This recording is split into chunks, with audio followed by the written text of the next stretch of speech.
Hi, I'm Gary Kilov. I'm an associate professor at Melbourne University.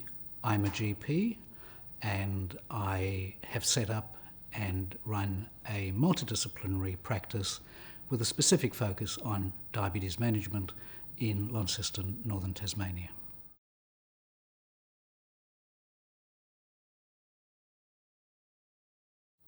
In order to encourage an individual to change behaviour by whatever means, they need to perceive that the cost of the change is less than the benefit they are likely to achieve. So the reasons that individuals are reluctant to start insulin are multiple. True insulin phobia, trypanophobia, is rare. Fear of injections, not a true phobia, is much more common. The figures vary, but at least 20% of the population will take some encouragement to adopt injections. It's important that our patients understand the need for insulin, that they understand the rationale for commencing insulin. Now, this conversation should begin not at the time that insulin is required, but really at the time of diagnosis, when the pathophysiology and the progressive nature of the disease is explained. And so at this time it's not threatening, and when insulin does eventually become a necessary option, they don't see it as necessarily a failure on their part or end-stage disease, but just part of the normal trajectory of their diabetes and the necessary treatment. So when people are reluctant to start something, it's usually because there's a fear of something. It may be a fear of the needle. This can easily be overcome by showing them the very fine needles, by explaining that the injections are far less painful than the finger prick testing that they do.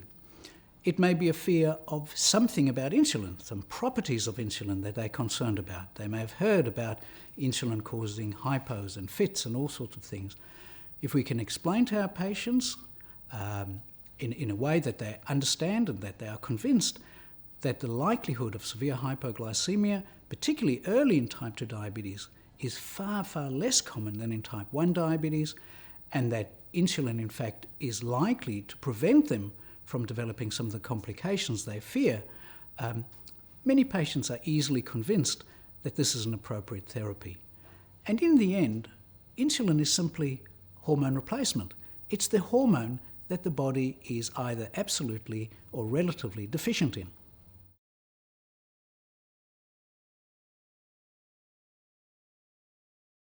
Hypoglycemic unawareness, as the name suggests, is the loss of some of the signals of hypoglycemia. Now, this can be potentially quite a dangerous situation because it means that the window of opportunity to intervene when somebody is hypoglycemic is reduced, and generally symptoms will kick in, if they do, at a much lower blood glucose. The people who are most vulnerable to this effect are people who've had long-standing diabetes, often people with type 1 diabetes. People who have had tight control for a long time will have developed a tolerance to low blood glucose, and so the signalling only kicks in much lower. People with autonomic neuropathy, people who may have some cognitive impairment, whether they have true unawareness or whether they're unable to interpret the signals is debatable, but the impact is the same because the response to the hypoglycemia may be delayed or inappropriate. So there are, in individuals who have autonomic neuropathy, unfortunately there's not a great deal that we can do in terms of reversing the hypoglycemia unawareness because the signalling is damaged. The appropriate thing to do is to relax the HbA1c target and so to avoid hypoglycemia. In someone in whom we desire tight control, such as somebody with type 1 diabetes who may still have a long life ahead of them, we relax the control temporarily, and that allows for some resetting of those counter-regulatory mechanisms and awareness of the blood glucose. So it's really finding that Goldilocks zone, not too low, not too high, just right.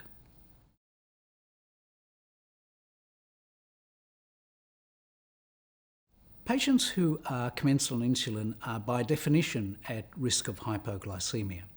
So it is incumbent upon them to notify the driving authority that they are on insulin. We don't have to, it's not our responsibility to do that, but it is our responsibility to advise the patient to notify the authority. There can be some awkward situations where the patient flatly refuses to do so, and we are then in the invidious position of having to take steps to notify the authorities. Individuals who are on insulin can still drive. They need to take some precautions. The NDSS 5 to Drive program, I think, was well distributed. It's very important for patients to check their blood sugar before they step into the car, make sure that it is at least 5 and preferably above that. I'll often advise patients to check not only just before they drive, particularly if it's a long drive, but half an hour earlier. And that way, not only do you get an idea of the absolute value, but you also get a feel for the trajectory, whether that blood glucose is rising or falling. For people who are commercial drivers, insulin can be a bit of a challenge because they do need to see a specialist, either endocrinologist or physician, who specialises in diabetes to clear them for their licence. It doesn't mean they can't do it, but because it's a long time to get into the specialist, they need to plan ahead of time. And it can be quite helpful if we advise them that this thing is looming and they should do it sooner rather than 3 days before their licence expires.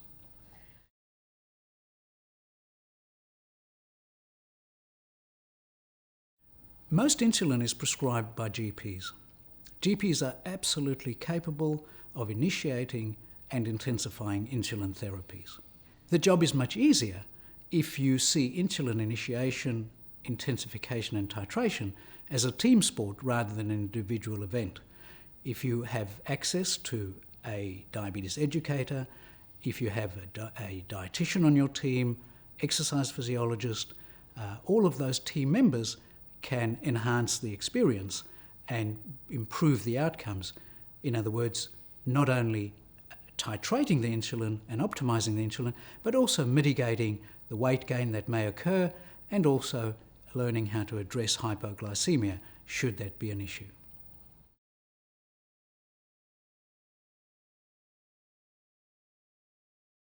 We would generally commence a once daily injection, and it could be either a long-acting analog basal insulin or a once daily premix insulin. The basal analog insulin could be given sometime in the evening. It's not critical whether with respect to meals, whether it's with food or without.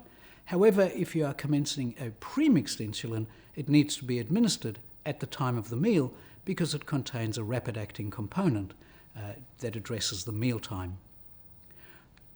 General starting doses are low, and it's important to advise the patient that the dose is deliberately subtherapeutic because they need to anticipate and understand that the dose will be increased. And it's subtherapeutic because we want it to be safe, we want to give them time to adjust to the principle and understand the titration algorithms that we will often involve patients in so that they develop some control, they develop some self-efficacy and understand the impact of increasing or decreasing doses of insulin. Once daily insulin is going to be titrated against the fasting glucose the following morning. Generally, the target is around 6 millimole per litre. However, if you want a more relaxed target, it could be 7 or 8. Once they've stabilised, once they've achieved their fasting glucose target, they then have an HbA1c once that blood glucose has been established for several weeks to ensure that we are not getting a dilutional effect from the titration period. If they are to target, then it's just a matter of repeating the test every 3 months. If they haven't achieved their glycemic target, it's time to intensify with additional insulin, be that mealtime insulin, if it's a basal insulin, or additional premix insulins if the first insulin you've initiated is a premix. Prior to commencing insulin, it's important to ensure that our patients are in fact taking the medications that have been prescribed as prescribed. Also, that they have optimized their lifestyle modification, and that there are no secondary causes that may be contributing to their rise in HbA1c. Once all of those have been assessed, I think it's time to consider the commencement of insulin.